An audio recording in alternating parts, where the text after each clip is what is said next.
close till I get up. Time is barely on our side.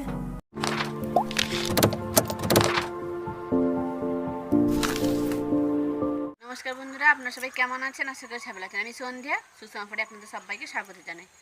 বন্ধুরা, আপনারা বেগুনের chop খেয়েছেন, বেগুনি খেয়েছেন, তো আমি আজকে বানাবো বেগুনের বড়া। তো বন্ধুরা, আপনারা আমার ভিডিওটি স্কিপ না করে প্রথম থেকে শেষ অবধি দেখবেন, আশা করছি ভালো লাগবে। এখনও চ্যানেলটি সাবস্ক্রাইব করা না থাকলে প্লিজ চ্যানেলটি সাবস্ক্রাইব করুন আর পাশে বেল আইকনটি ক্লিক করে আর প্রেস করুন। এতে আমার প্রতিদিনের নিত্য নতুন আপলোড ভিডিও আপনাদের কাছে সবার আগে পৌঁছে যাবে। তো বন্ধুরা, আমার আজকের এই ভিডিওটি আপনাদের ভালো লেগে থাকলে আমার ভিডিওটিকে অবশ্যই একটি লাইক করুন, আপনাদের বন্ধুদের সাথে শেয়ার করুন আর আমাকে অবশ্যই কমেন্ট করে জানাবেন আমার আজকের এই ভিডিওটি আপনাদের কেমন লাগলো। তো বন্ধুরা চলুন।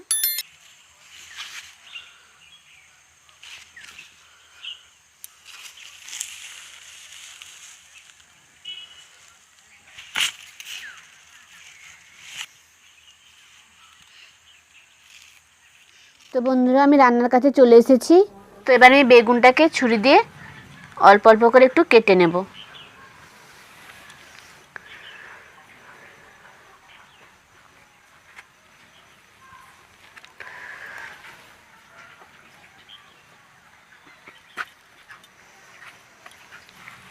বন্ধুরা দেখুন, আমি 3টে বেগুন ছুরি দিয়ে অল্প অল্প করে কেটে নিয়েছি। তো বন্ধুরা, এবার আমি উনানটা ধরিয়ে নেব। বন্ধুরা দেখুন, উনানটা আমার জ্বালানো হয়ে গেছে। আমি একটা ছোট্ট উনান বাড়িতে বানিয়েছিলাম, ওটাতে আমি আজকে প্রথম রান্না করছি। তো কড়াইটাকে এবার আমি গরম হতে দেব। তো বন্ধুরা, কড়াইটা গরম হয়ে গিয়েছে, তো উনানটা জ্বালানো হয়ে গেছে। এবার আমি কড়াইটা বসিয়ে দেব।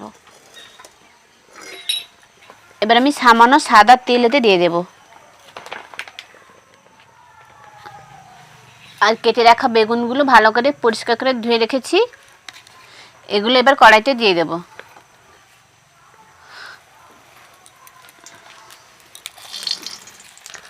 তো বন্ধুরা, 4 থেকে 5 মিনিটের জন্য একদম হালকা আঁচে বেগুনগুলোকে আমি ঢাকনা দিয়ে দেব।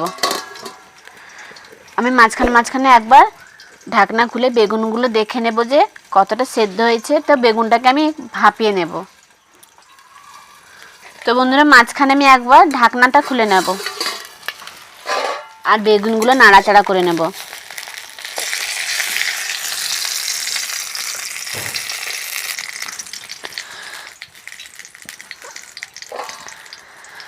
আমি আবারও 2 থেকে 3 মিনিটের জন্য এটাকে ঢাকনা দিয়ে দেব।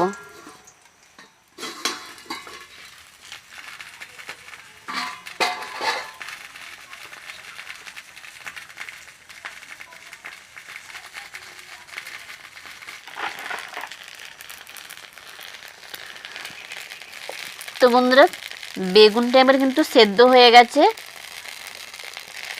দেখুন, প্রত্যেকটা বেগুন কিন্তু সেদ্ধ হয়ে গেছে। তো এবার বেগুনগুলোকে আমি তুলে নেব আর বেগুনগুলোকে ঠান্ডা হতে দেব।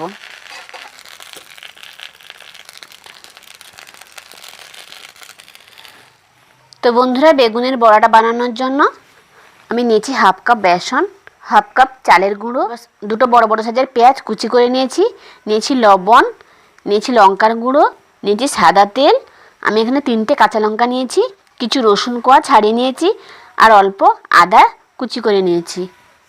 তো বন্ধুরা, এবার আমি এই 3টে উপকরণ, রসুন, কাঁচা লঙ্কা আর আদা, আমি এই 3টে উপকরণ একসাথে পেস্ট করে নেব। তো বন্ধুরা দেখুন, পেস্টটা কিন্তু হয়ে গেছে। তো এবার এদিকে বেগুনগুলো ঠান্ডা হয়ে গেছে, এবার এগুলোকে আমি ছাড়িয়ে নেব।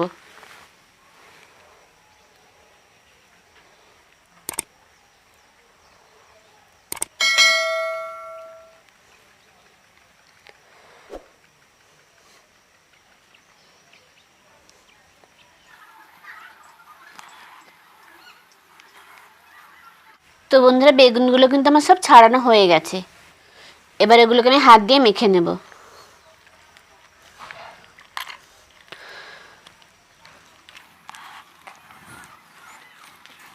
তো বন্ধুরা, বেগুনগুলো কিন্তু আমি মেখে নিয়েছি।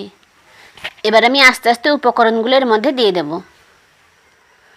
আমি দিয়ে দিচ্ছি পেঁয়াজ কুচি, দিয়ে দিচ্ছি বেসন, দিয়ে দিচ্ছি চালের গুঁড়ি, দিয়ে দিচ্ছি শুকনো লঙ্কার গুঁড়ো পরিমাণ মতো, দিয়ে দিচ্ছি স্বাদ মতো লবণ, আদা রসুন কাঁচা লঙ্কা একসাথে পেস্ট করেছিলাম, এবার দিয়ে দেব।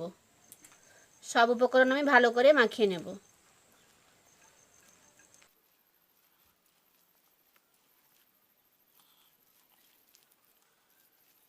তো বন্ধুরা সব উপকরণগুলো আমার ভালো করে মেশানো হয়ে গেছে, এবার এগুলো ভেজে নেব। দেখুন কড়াইটাকে কিন্তু আমি আবারও উনানে বসিয়ে দিয়েছি, আর কড়াইতে আমি দিয়ে দিচ্ছি পরিমাণ মতো সাদা তেল। তো বন্ধুরা তেলটা কিন্তু এবার গরম হয়ে গেছে। সব কিছু উপকরণ দিয়ে যে মিশ্রণটা আমি বানিয়েছিলাম, এবার ওগুলো হাত দিয়ে দলা পাকিয়ে আমি কড়াইতে দিয়ে দেব।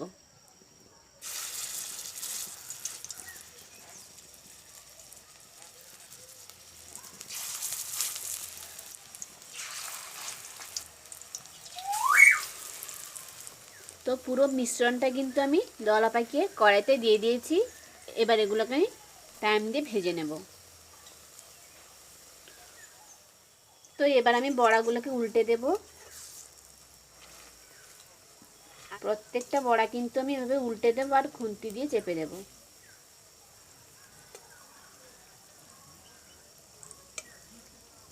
তো সবগুলো আমার উল্টানো হয়ে গেছে। তো বন্ধুরা বেগুনের বড়া কিন্তু ভাজা হয়ে গেছে। আমি বেগুনের বড়াগুলোকে প্রায় 5 থেকে 6 মিনিটের মতো টাইম নিয়ে ভেজে নিয়েছি। এবার এগুলোকে আমি তুলে নেব।